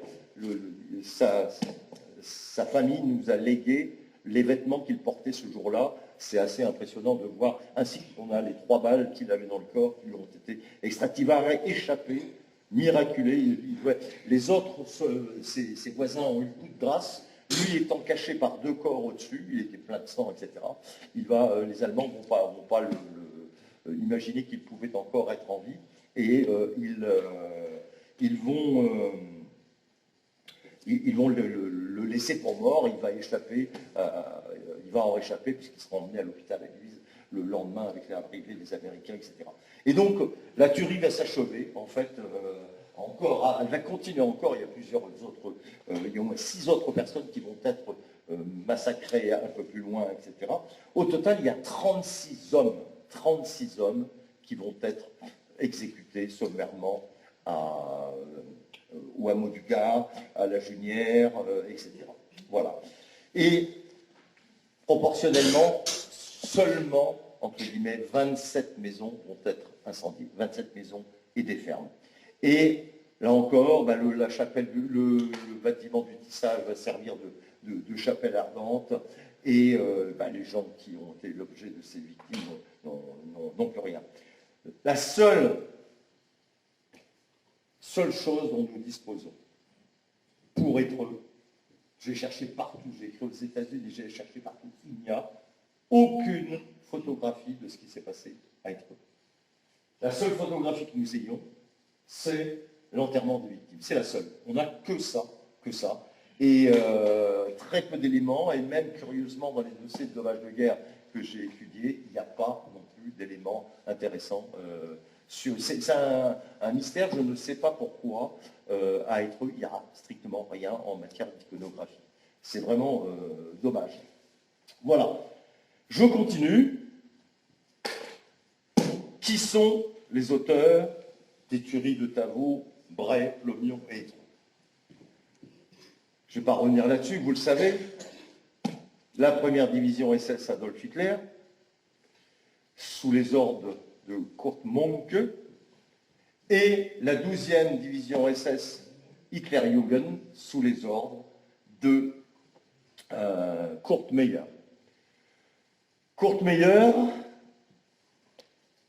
et la 2e division SS vont s'y illustrer à Ask, je vous en parlais tout à l'heure, dans la nuit du 1er au 2 avril 1944, suite à un sabotage de voie ferrée. Ils descendent du train qui les emmène sur le front de Normandie et ils vont exécuter 86 hommes en pleine nuit pour l'exemple, en fait, etc. Et ce sont les mêmes qui, au mois de juin 1944, en pleine bataille de Normandie, vont exécuter à l'abbaye d'Ardennes 19 prisonniers canadiens qui vont être exécutés sur ordre de Kurt Meyer. De même, dans le village de Tourouvre, Tourouvre c'est dans l'Orne, 18 civils, là encore, suite à des tirs contre une unité allemande, leur unité, 18 civils vont être exécutés, etc. Après la libération, il y a eu plusieurs procès pour crimes de guerre qui impliquèrent des hommes de ces deux divisions, mais le seul qui est comparu devant un tribunal militaire, c'est Kurt Meyer, qui va être arrêté en Belgique au mois de septembre 1944, qui va être jugé au mois de décembre 1944 devant une cour martiale canadienne, condamné à mort, mais sa peine va être commuée en détention à perpétuité. Il sera libéré en septembre 1954. Il est mort de sa belle mort en 1961, après avoir fait le négociant en pierre, et il a été notamment très actif pour réclamer des pensions de retraite pour les anciens SS. Pour Étreux, ce ne sont pas des SS, ce sont des unités d'infanterie. Alors les seuls éléments qu'on a concernent le 133e régiment d'infanterie, qui aurait été, j'emploie le conditionnel, commandé par des officiers SS, le 154e régiment d'infanterie et le 58e régiment d'infanterie allemande, commandé là encore par des officiers SS. Mais que ce soit pour Tavaux, pour Bray, pour Plomion ou Étreux, il n'y a eu aucune plainte ni recherche pour crimes de guerre concernant ces drames survenus dans le département de l'Aisne. La seule chose dont on a trace, c'est que Tavaux, le nom de Tavaux, a été évoqué parmi des centaines d'autres au procès de Nuremberg. Voilà ce que je peux vous dire concernant ces auteurs de ce massacre, de ces massacres successifs. Alors, je vais prendre l'exemple de Tavaux, mais il faut savoir que ces gens qui n'avaient plus rien, ils n'avaient plus rien du tout. Et je vous invite à écouter les témoignages qu'on a recueillis. On a fait ces films, c'est des films de 58 minutes, des docu-fictions, si vous préférez. On a recueilli les derniers témoins, les derniers témoignages des survivants de ces exactions allemandes. Et on a des témoignages qui sont extrêmement poignants, et notamment le témoignage de Serge Alias qui raconte devant le mur. Là, les photos que vous avez vues, c'est des photos qu'on avait faites lorsqu'il nous expliquait comment ils ont été alignés devant le mur, etc. Et comment il a pu échapper miraculeusement à ce massacre. Et donc, un élan de solidarité va naître, et notamment pour le secteur de Tavaux, parce que je vous le disais, ces gens-là, le 30 août au soir, ils se retrouvent uniquement avec les vêtements qu'ils portaient sur eux ce jour-là. Ils n'ont plus rien. À Tavaux, les maisons sont brûlées, il n'y a plus rien du tout, et ils vont bénéficier d'un soutien de poids, notamment par le biais de Pierre Bloch. Pierre Bloch, qui a fini ministre du général de Gaulle, qui était à l'époque conseiller général du canton de Marle, qui va, avec le journal Ambiance, orchestrer un appel aux dons, organiser un élan de solidarité vraiment très important à destination des habitants de Tavaux qui vont bénéficier de collectes importantes. À Plomion, je ne sais pas ce qui s'est passé précisément concernant cet éventuel, mais je suppose qu'il y a eu un éventuel élan de solidarité, ne serait-ce qu'à l'intérieur de Plomion, puisqu'il n'y a eu que 36 maisons qui ont brûlé. Et donc c'était un gros village, hein, Plomion. Et on a trace simplement, c'est de l'avenue. On n'a pas la date précise, mais c'est dans les mois qui suivent la libération, donc peut-être au printemps 1945, de la venue d'une délégation du gouvernement provisoire qui est venue de Paris. Et là encore, pour Plomion, on a une très très belle iconographie, notamment prise par ce prêtre, l'abbé Leclerc, qui possédait un appareil photo et qui va photographier les cadavres, qui va photographier les maisons, qui va photographier cette délégation, etc. Ici, monsieur Renaudin, que vous avez avec son chapeau, etc. Et là, il va y avoir là aussi un élan de solidarité qui va se mettre en place. Vient ensuite le temps du souvenir, et notamment les monuments aux morts qui vont être érigés aussitôt dans les années qui suivent la guerre.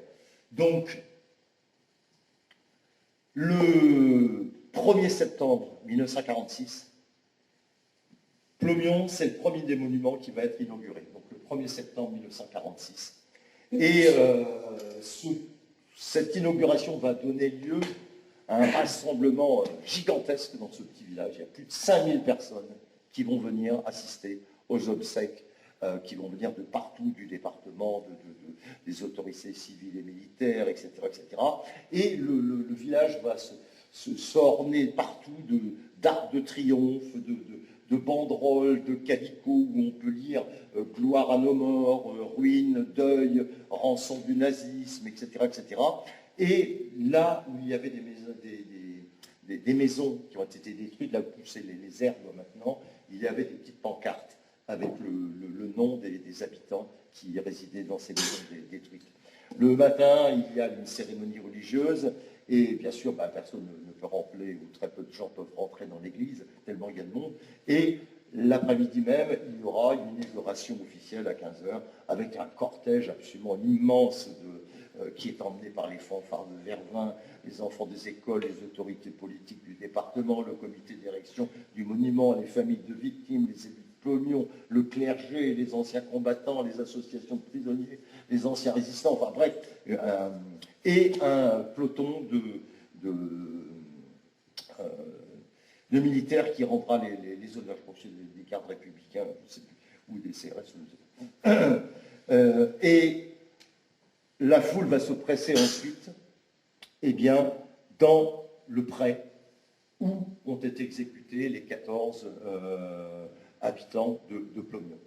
Et là, le préfet va inaugurer ce monument qui est terrible, je ne sais pas si vous le connaissez.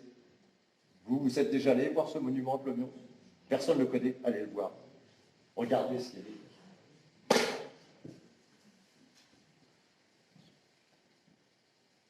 Vous avez tous les noms des victimes, et ce qualificatif, le Boche est passé là, c'est vraiment terrible. Vraiment terrible. Il y avait une haine qui était profonde, vraiment, de la part de ces gens. Voilà. Étreux, là aussi, a bénéficié de la construction d'un monument qui est inauguré le 11 mai 1947. Je ne m'étends pas là-dessus parce qu'il y a beaucoup d'informations, mais je ne vais pas venir là-dessus trop longtemps. Et venons-en à Tavaux.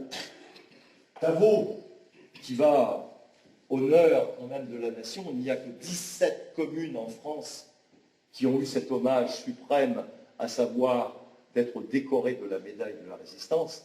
Tavaux est la seule commune des 5 départements des Hauts-de-France à être décorée de la médaille de la résistance française. Ce n'est pas n'importe quoi, et on devine pourquoi c'est cette commune qui a eu par rapport aux autres, si vous voulez, dans laquelle il y a eu cet honneur suprême. Et là, ben, on voit, je vous en parlerai après, mais on voit une des baraques. Je vais vous en parler après. Voilà. Donc c'est un monument qui est hautement symbolique, avec donc cette pierre de Meuse, avec la croix de Lorraine qu'on aperçoit qui est ici, les noms des victimes. Alors, le monument, c'est vrai que le monument penche comme ceci, comme s'il allait tomber, il symbolise les ruines du village. Et au pied de ce monument, mais malheureusement ça n'existe plus, vous aviez l'eau vive qui coulait à cet endroit-là, très précisément ici, mais ça a été muré, mais par contre hautement symbolique. Cette croix gammée tant honnie qui est brisée par le poids du souvenir des victimes de Thabou. Voilà tout le symbole de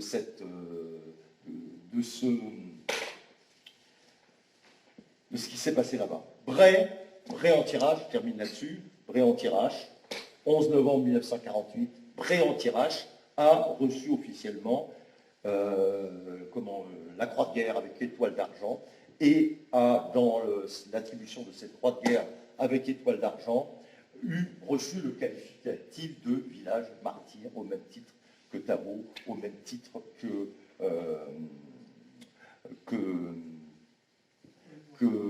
Plomion, que le hameau des Gares, d'Étreux, etc., etc. Et j'en viens, je passe, mais ça pourrait être l'objet peut-être d'une autre, parce que là, il y a beaucoup de choses à dire concernant la reconstruction. 5 minutes encore, ça ira ? Bon, voilà.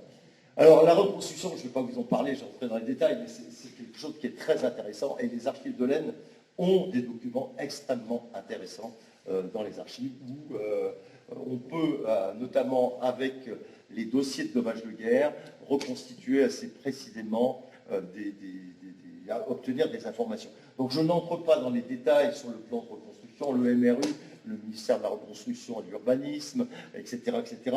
C'est un pari énorme que doit affronter la France. 5 millions de sinistrés, 2 millions de sans-abri, etc. Il faut reconstruire, on est dans l'après-guerre. Les tickets de rationnement fonctionnent encore, et il y a un mécontentement terrible qui monte, et il faut reconstruire rapidement. Et donc, dans l'urgence, on va faire appel à des constructions préfabriquées, si j'ose dire, et notamment un modèle de construction. Vous allez, les photos que vous allez voir là, c'est à Thabou, 3 types de bâtiments, des constructions qui sont très précaires, mais très modulables, très faciles à monter, qui ne demandent pas une main-d'œuvre qualifiée. Le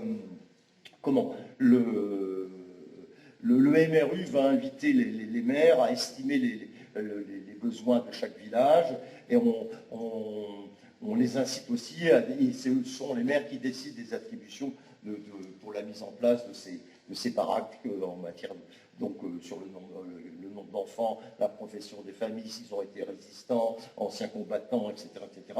Et là, les archives, et c'est malheureusement le seul, excepté Plomion, je ne suis pas encore allé, mais les archives communales recèlent de documents très intéressants, et notamment pour Thabou, on a le registre de délibération du conseil municipal de Thabou qui explique toute la reconstruction.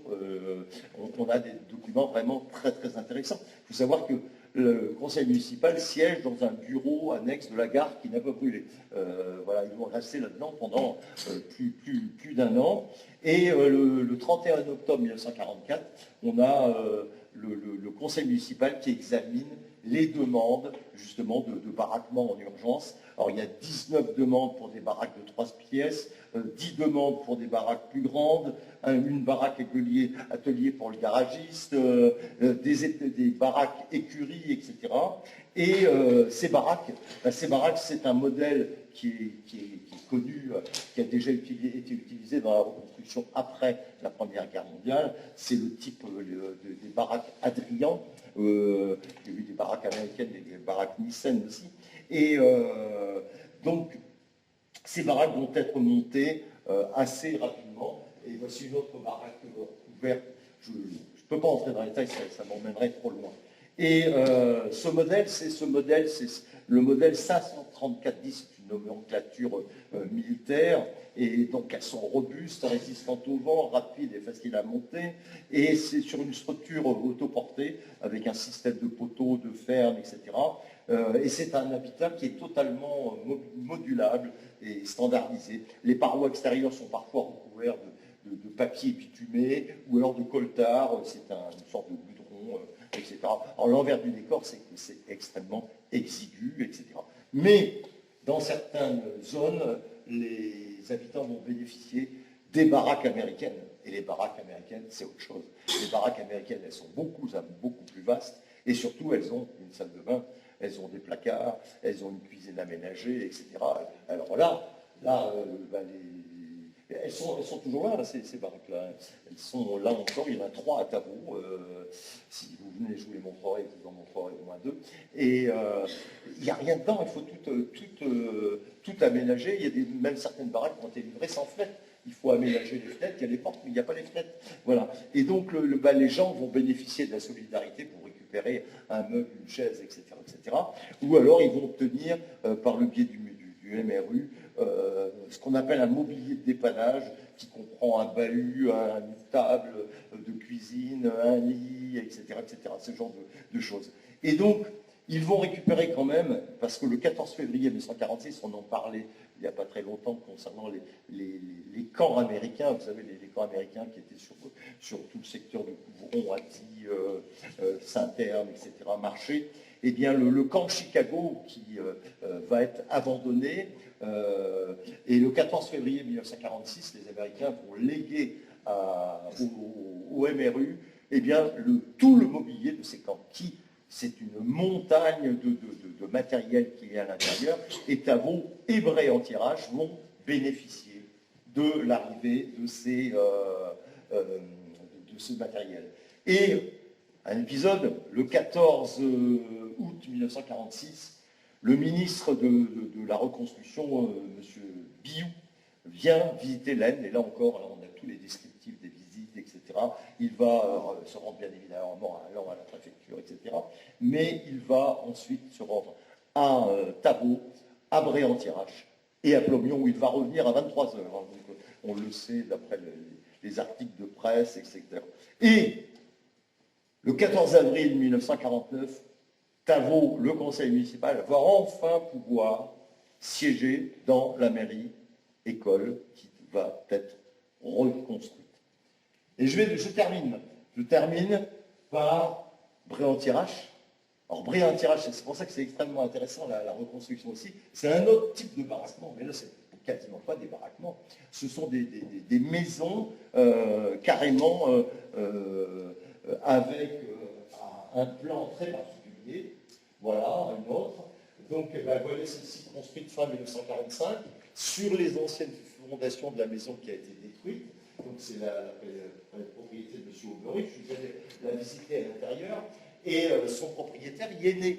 Mais avant d'intégrer la maison, il a vécu pendant 10 ans dans cette, j'ose pas dire un baraquement, puisque là il y a des briques, c'est une maison-baraque, si j'ose dire, voilà. Avec un plan très, très bien conçu. Hein.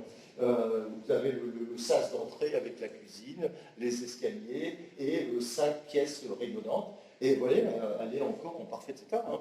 Et une excellente isolation, faite de panneaux qu'on voit encore maintenant, de panneaux de paille compressée, et c'est vraiment très, très, très intéressant.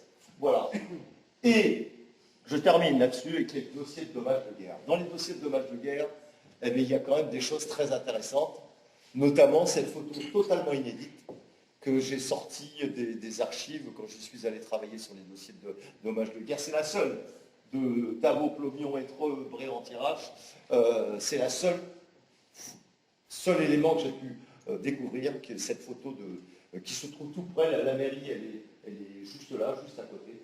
Et cet ensemble de maisons, je vous les montrerai, elles ne ressemblent plus du tout à cela maintenant, mais elles sont vraiment très très intéressantes d'avoir une photo comme ça.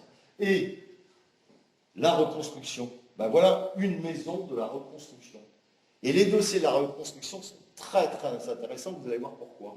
Ça c'est la maison telle qu'elle était.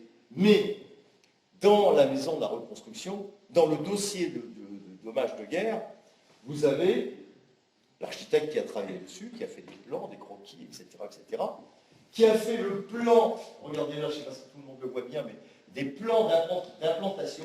Là, ce qui est en orange, eh bien, ça c'est moi qui ai mis les couleurs, c'est la maison actuelle qui a été reconstruite. Et en jaune, vous avez l'ancienne maison, c'est une longère, prolongée par un pressoir, avec en oblique, en perpendiculaire, en croix, une grange, une petite grange, et un ensemble écurie, porcherie qui est là. Et le terrain, il n'est pas large, hein. Il n'est pas large du tout. Donc la longère, le pignon de la longère était ici, elle avançait comme ça, l'écurie était à cet endroit-là, et surtout, ce qui est très très intéressant dans ces dossiers de dommages de guerre, c'est que les architectes ont fait des reconstitutions des bâtiments, et donc là où on n'a pas de photos, on a la chance, parfois je ne dis pas qu'ils ne l'ont pas fait pour tous, mais on a, eh bien, ben voilà la longère, donc là le ruisseau était ici, la longère, la petite grange en perpendiculaire ici, le pressoir, en face, donc la grange, vous l'avez, la façade ici, et la remise porcherie avec les clapiers à lapin, etc., etc. Merci de votre attention. J'ai été un peu long, je suis désolé, mais...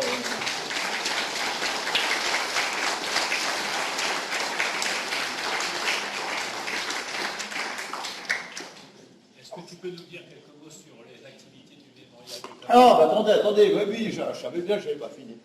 Il ne fallait pas me le dire. Hein. Alors, le mémorial du Tabou, je vais résumer. Ça fait 15 ans qu'on se bat pour créer un mémorial des villages martyrs de l'Aisne à Tabou. Ça fait 15 ans, tout simplement, bon, je ne vais pas entrer dans les détails, mais c'est venu de 3 personnes, de moi-même, de Pierre Potier, que vous avez dû connaître, qui a passé sa vie à restaurer des petits édifices dans le département de l'Aisne, et de M. Daniel Chapelet, qui malheureusement ils sont tous les deux décédés, qui lui était un ancien résistant. On le voit sur une photo qui est à Tabou, je vous montrerai. Il était du secteur de Saint-Terme. Il est photographié dans un camion avec sa tête qui dépasse, avec un casque. Et il avait 18 ans lorsqu'il a pénétré dans Tabou. Et il a pénétré notamment dans la rue à l'eau. Et il a été choqué par les cadavres qu'il a vus, notamment les cadavres des enfants et des 2 enfants, etc. etc. Et lorsque j'ai sorti mon bouquin, donc c'était il y a 22 ans de cela, il était venu me voir, on avait discuté, de toute façon lui je l'avais vu à plusieurs reprises pour préparer mon livre, puisque lui a été présent en tant que résistant, et il m'a expliqué ce qu'il avait vu, ce qu'il avait fait, etc. etc. Et donc, il m'a dit, monsieur Lys, il faut qu'on fasse quelque chose pour Tabou. Et il s'est trouvé qu'on s'est réunis à 3 avec Pierre Potier lui-même et moi, et on a essayé de voir ce qu'on pouvait faire. Or, il se trouvait que Pierre Potier, l'église que vous avez, qui est l'église de Pont-Séricourt, Tabou, il y a 2 églises. L'église de Tabou, la plus ancienne qui est très belle, et l'église de Pont-Séricourt, qui a brûlé à plusieurs reprises, etc. etc. Il y a 2 églises, près de la Serre, et cette église était totalement désaffectée. Elle a même failli être détruite à une voix du conseil municipal, qui voulait s'en débarrasser, parce qu'il n'arrivait pas il pleuvait à l'intérieur, il y avait des roues de tracteurs, des gravats, il y a un tas de cochonneries à l'intérieur de l'église. Et Pierre Potier nous a emmenés en disant, moi j'ai ça, on pourrait en faire un mémorial. Et c'est comme cela qu'il est parti. C'était donc au mois de septembre 2007, exactement.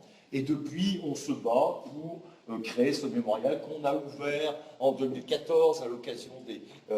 mais je vais dire, nous ne sommes que des bénévoles, hein, mais on s'est quand même battu pour créer ce mémorial. Et je vous ai amené quelques photos. Donc vous avez l'église qui est là, et voici l'intérieur de l'église. C'est une église désaffectée, dans laquelle il n'y a plus de culte depuis 1946 exactement. Donc il y a 3 thématiques. Il y en a une qui va être ajoutée, c'est prêt en tirage maintenant que j'ai des éléments. Mais 3 thématiques. L'une consacrée à Tavaux, bien sûr, à Plomion et à Étreux, avec donc beaucoup de textes explicatifs, des photos donc tout l'aménagement intérieur, l'aménagement scénographique que j'ai conçu avec les moyens dont on disposait, etc., etc. Donc on n'a pas, on ne peut pas jouer avec le musée de la Résistance, hein, donc, financièrement parlant, ça n'a strictement rien à voir. Mais, le président Fricoteau m'a laissé entendre à 2 reprises qu'il souhaitait que le mémorial de Tavaux soit à terme rattaché au musée départemental de la Résistance, qui va assurer pour nous sa pérennité. Ça, c'est une très très bonne perspective. Et voilà les vêtements de Serge Abias, voilà, qui avaient été reprisés dans le dos, et lui, avec un stylo bleu, avait indiqué l'endroit où étaient les balles. Et dans la petite boîte qui est là, vous avez les 3 balles qu'il avait dans le corps. Et voilà, une scénographie somme toute assez classique, mais le but, c'est pas un musée proprement dit. Donc c'est plus un mémorial qu'un musée. Il fallait quand même recentrer le contexte. C'est bon. Alors, que se passe-t-il? Ah si, voilà. Et on fait aussi des conférences. Voilà, et on fait des conférences, on a fait 3 conférences cette année, 2 en juin, une en mois de mai, une au mois de juin, et une au mois de septembre. On a 110 places assises, modulables. Là, c'est la version courte. Voilà. Donc moi, je ne peux rebondir sur ce qu'a dit Eric il y a quelques minutes.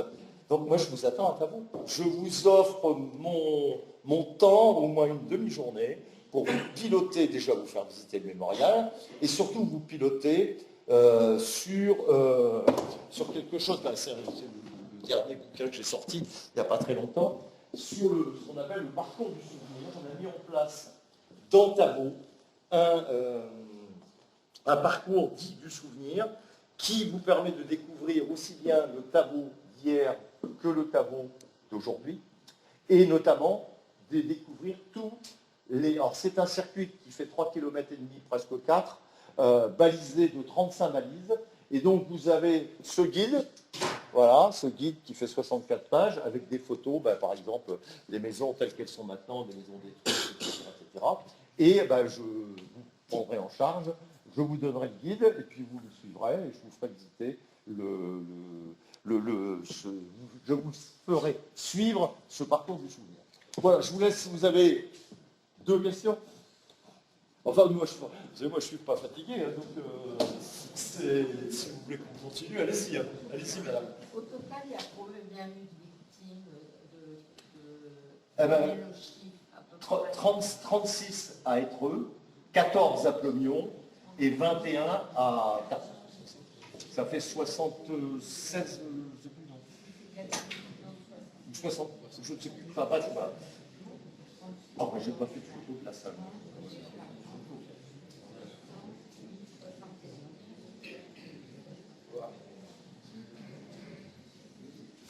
Oui.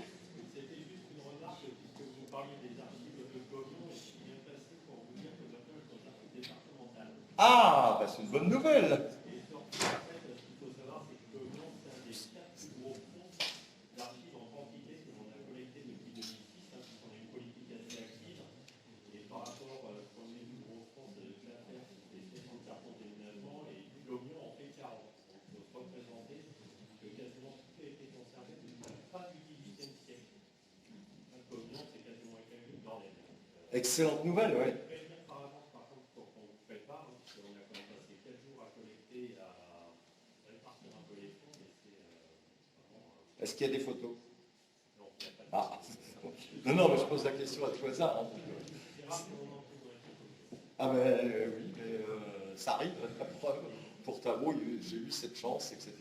Et donc vous avez les registres de délibération du conseil municipal, donc on suit la progression de la reconstruction. Fin des années 50. Mais bon, il faut me recontacter. Oui, d'accord. Non, mais c'est la seule commune que j'ai pas encore faite au niveau des dépouillements d'archives. Je pensais que c'était encore là-bas. Bah, tant mieux que ce soit chez vous, ça sera plus facile pour moi. L'église de Plomion, elle a été restaurée par les chantiers du patrimoine. Ah oui, là, l'église de Plomion, c'est une merveille maintenant. Donc, Intérieur et extérieur. mais vous savez, avec l'argent, on fait tout ce qu'on veut. Hein. Voilà. Donc, de toute façon, on m'avait donné, je vais avancer un chiffre, hein, mais côté de Ternier, là, ils en sont à près de 3 millions d'euros. Hein. Bah oui. Oui, le projet, c'est de l'ordre de 3 millions d'euros, hein, le projet de reconstruction du nouveau musée de la résistance de Ternier-Farnier. Ah, quand vous faites appel à un comité scientifique, à un architecte, à un scénographe, etc., et que vous changez, vous cassez tout, vous recommencez, ça coûte très très cher. Voilà. Merci beaucoup. Voilà, merci.